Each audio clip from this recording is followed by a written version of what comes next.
Halo, selamat malam pemirsa. Jumpa lagi bersama saya Yohana Margareta dalam program Q&A. Pemirsa, ada masa di mana kita menunggu bukan cuma seseorang, tapi juga sebuah suara yang mampu menyentuh hati. Rosa pernah melantunkan cinta dalam bentuk ayat-ayat cinta dan membiarkan kita merasakan bagaimana rasanya pudar perlahan, tapi tetap terlalu cinta untuk benar-benar pergi. Dari setiap nada-nada cinta yang ia nyanyikan, kita tumbuh bersama kisahnya.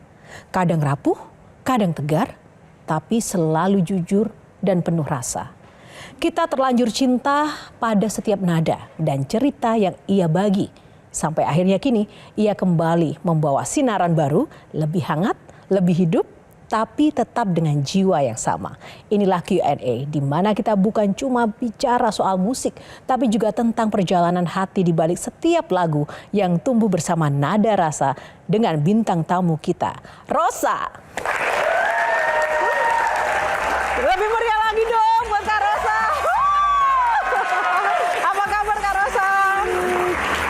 Boleh berjabat tangan Kak? Halo Teh.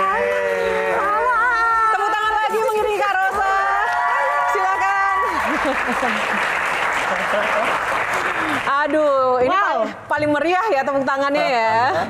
Apa kabar Kak Rosa? Baik. Teh Oca ya? Oca aja juga nggak apa-apa. Oke, sibuk apa nih? Biasa sih, sibuk nyanyi, bikin project. Terus sekarang lagi mempersiapkan tour buat mini album aku yang judulnya Asmara Dansa. Nah, kalau yang album baru ini penuh dengan lagu-lagu patah hati nggak? Ini ditunggu apa gimana patah hati ini lagunya? Tapi enggak, kali ini tuh aku punya 3 lagu yang emang aku kolaborasi sama DJ Dipa Barus. Dan lagu-lagunya itu sebenarnya lagu-lagu yang lama. Intinya adalah ya? Dia remake, dan aku tuh intinya pengen supaya lagu-lagu yang indah itu, karya-karya yang indah, bisa selamanya tuh bisa terus aja diwariskan terus gitu. Jadi nggak cuma berhenti kehebatannya tuh di satu masa. Menurut aku generasiku harus tahu, generasi di bawah-bawah aku juga harus tahu gitu. Kalau bicara soal lagu-lagu dan tadi remake lagu-lagunya Kak Ocha kan banyak yang kemudian ceritanya itu tentang patah hati. Sebenarnya itu karena memang ada banyak luka atau kisah yang belum selesai atau hanya siapa yang melukai mengikuti pasar karena itu segmen jualan yang besar. Sebetulnya aku termasuk helpless romantic ya. Jadi kayak dari dulu emang sukanya tuh cerita-cerita yang emang jenis-jenis lagunya tuh aku suka lagu ballad, dan kebetulan karena aku anak-anak zaman 90-an, jadi kita tuh dibesarkan oleh lagu-lagu yang kurang lebih yang seperti itu, kayak misalnya lagu Whitney Houston atau Celine Dion, saat itu Mariah Carey gitu. Lagu yang paling disukai Kak Ocha apa sih? Banyak lagu-lagu aku yang memang punya memori tersendiri. Misalnya lagu Tegar, bener-bener sesuai sama lagunya sih judulnya ya. Kayak di tahun 99, di saat aku 3 tahun sebelumnya tuh vakum, nggak punya lagu yang baru, nggak punya lagu yang besar gitu. Dan saat itu tuh kondisi Indonesia juga, kondisi Jakarta terutama lagi tidak baik-baik aja gitu. Jadi tahun 99 tuh banyak huru-hara dan lain sebagainya. Terus kebayang nggak sih, aku saat itu perjuangan lagu Tegar nih ya, setelah aku menyanyikan lagu Tegar, kan kita harus dengerin ke radio-radio harus, tapi saat itu kan belum ada email yang yang bisa tektokannya cepet ya. Jadi yang orang kerja di rumahnya manajerku, jadi kita ngerekamin sendiri tuh lagu itu, diperbanyak, terus kita kirimin masing-masing ke radio-radio. Wow. Itu sebuah perjuangan yang tegar ya. Mungkin karena itu hasil perjuangan semua orang, lagu itu sampai sekarang masih besar gitu. Mungkin begitu. Oke. Kita mau buka box dulu ya, Ocha, karena ada tema-tema yang akan nanti kita jadikan dasar mengulik-ulik kehidupanmu. Aduh, takut banget ini. Patah hati. Kayak mendingan aku ikutan ini ya, talent scout yang lainnya. Oke, nomor berapa Kak Ocha? Ada 9. 9 box, boleh dipilih salah satu aku yang nomor sesuai favorit sama tanggal lahirku aja. Oke, berapa 9? Itu? Box nomor 9, kita buka. Behind the Diva. Oke, lagi. Ada apa sih? Takut. Kita juga ada rekan-rekan panelis di sini. Tadi belum tepuk tangan untuk Mbak Tejo. Tepuk tangan dong. Ada Gian, ada Calvin. Langsung aja, karena kita mau bicara soal diva. Kak Alvin, silahkan. Neng Ima apa kabar? Baik. Jadi aku selalu panggilnya Neng Ima. Karena dia pernah jadi adekku dalam sinetron pertama Rosa. Iya. Oh, tahun berapa itu? Wah, Kak itu Alvin? tahun 98 kali ya? Iya, 94. 97 mungkin. Sebenarnya 90-an.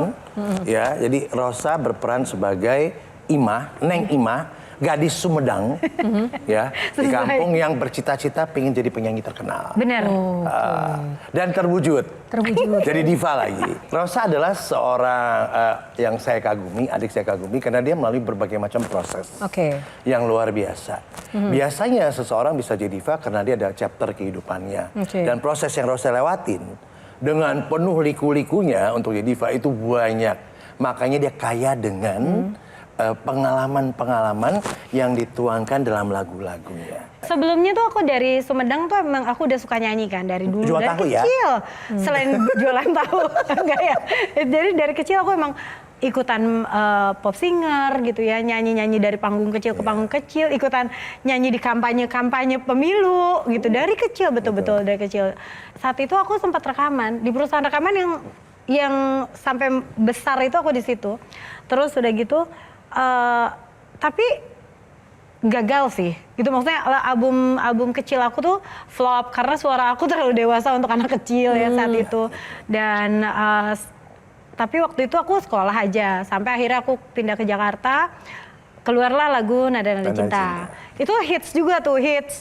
Tapi habis itu cukup stagnan banget ya. Jadi kayak 3 tahun aku meskipun rekaman tapi aku ngerasa bahwa aku belum nemu nih lagu jagoanku gitu. Zaman dulu gitu kan rasanya ada lagu jagoan yang ini nih gitu. Sampai akhirnya ada lagu Tegar. Jadi banyak banget orang yang bilang kayak Rosa yang mana ya, Rosa yang mana gitu. Makanya lu bikin ini doang, bikin album lagi, kayak apa, seolah-olah orang tuh kadang-kadang seolah-olah tuh mudah, padahal kita yang jalanin itu ya nggak semudah itu. Pernah merasa menyerah saat itu? Bukan menyerah ya, karena aku tidak pernah punya obsesi, jadi aku tidak jatuh terlalu jauh. Tidak punya obsesi itu maksudnya gimana Kak? Jadi kayak aku nggak punya cita-cita, aku takut untuk punya sebuah cita-cita tinggi, itu aku nggak pernah punya, sampai saat ini pun aku nggak pernah punya gitu. Jadi aku cuman punya plan. Iya. Aku plan 1 tahun ke depan atau 6 bulan ke depan aku punya. Tapi untuk aku cita-cita mau jadi penyanyi kayak sekarang itu nggak pernah terbayangkan dalam hidup aku. Tapi menariknya Yohana ya, Rosa ini adalah orang yang sangat percaya sama orang tuanya. Yang paling terbukti dari hasil kepercayaan sama orang tua tuh bagian mana Kak? Yang paling disyukuri sampai hari ini tuh adalah doa orang tua aku, selalu doanya gini. Semoga Teteh gitu ya, semoga Teteh selalu dipertemukan dengan orang-orang yang baik. Amin. Gitu. Alhamdulillah sampai saat ini ketemunya tuh orang baik terus gitu. Jadi kayak semua jalan itu kan dilancarkan lah jadinya gitu. Untuk sukses kan emang harus nurut sama orang tua, makanya ada yang jadi wakil presiden kan. Padahal Awalnya nggak mau ngomong itu. awalnya Kenapa nggak pengen punya obsesi? Kan padahal ada yang bilang kan bermimpilah setinggi langit ya. Kenapa nggak pengen punya aku obsesi? takut kayaknya, aku takut kecewa sih. Kalau mungkin dulu kan kita masih bisa ngajarin ya mungkin ya, Iya, ya. kayak dulu bukan siapa-siapa, tapi kan sekarang udah menjadi seorang diva harusnya terukur lah, kalau punya obsesi itu bisa terukur. Kenapa sampai hari ini? Apa sakit hati apa, pengalaman apa yang Takut, aku kadang-kadang takut berharap gitu, dan biasanya kalau aku berharap ketinggian tuh gagal. Jadi lebih baik mungkin aku kayak berusaha yang terbaik aja, berusaha yang terbaik dan berpikir bahwa selalu optimis gitu ya, bahwa Allah itu lebih tahu daripada aku gitu. Jadi yang terbaik buat aku itu takarannya bukan di aku tapi di sana gitu. Jadi udah pasrahin aja. Pasti itu kalau misalnya aku kayak gitu, biasanya aku dikasih kejutan-kejutan yang besar dan bahagia gitu. Nah, jadi apa gitu aja. Apa yang pernah diharapkan tapi tidak terwujud dan gagal dan mengecewakan sehingga tidak ingin berani berharap lagi gitu? Satu yang pernah kejadian itu saat waktu tahun berapa ya, pertama kali aku akan mengadakan konser tunggal aku di Malaysia gitu. Waktu itu aku, Mas Jai sama manajerku tuh udah kesana ke sebuah tempat namanya Istana Budaya. Istana Budaya kita itu cuma maksudnya itu tuh kapasitasnya 2.500 sampai 3.000 orang. Dan itu tuh prestigious banget tempatnya. Terus aku udah pengen banget di situ karena 2.500 orang nggak terlalu banyak gitu ya. Aku bisa mengukur kemampuan aku. Ternyata aku nggak dikasih. Karena waktu itu waktunya katanya alasannya adalah semuanya udah sold out itu dates-nya gitu. Wah itu kayak wah berarti kita nggak bisa ya konser di sini. Aku lupa bagaimana ceritanya. Tiba-tiba aku disodorin sama sebuah apa ya kayak hadiah yang lebih besar. Akhirnya konser pertama aku di Malaysia adalah di Bukit Jalil, yaitu 14.000 orang saat itu. Wow. Jadi itu beyond expectation kan. Aku mau kegagalan, kekecewaan dan harapan. Yang soal kegagalan Jo tadi bilang, menurutmu kegagalan itu apa? Kegagalan itu menurut aku bukan rezeki sih.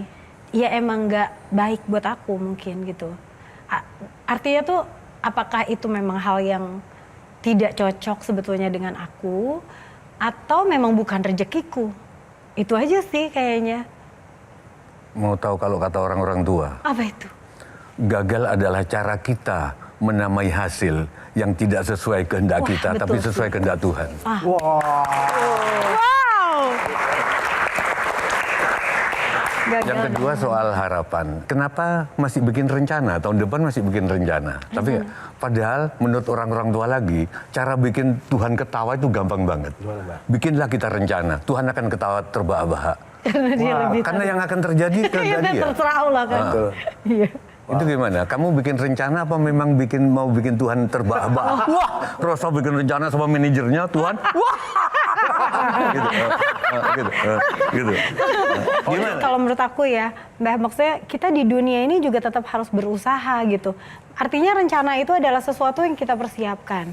Kalau sesuatu yang kita persiapkan, setidaknya hasilnya kita sudah bisa mengukur.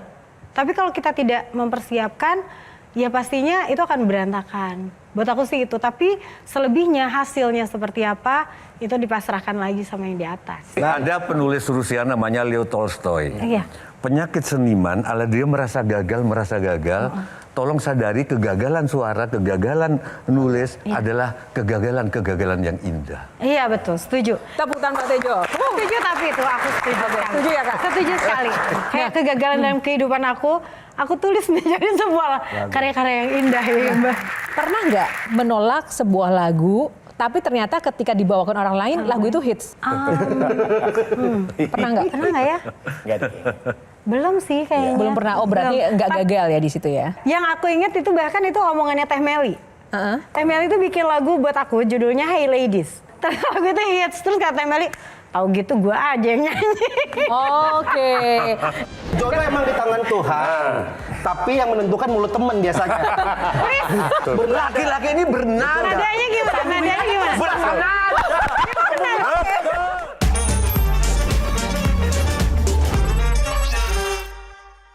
Dipersembahkan oleh Download Metro TV Extend sekarang.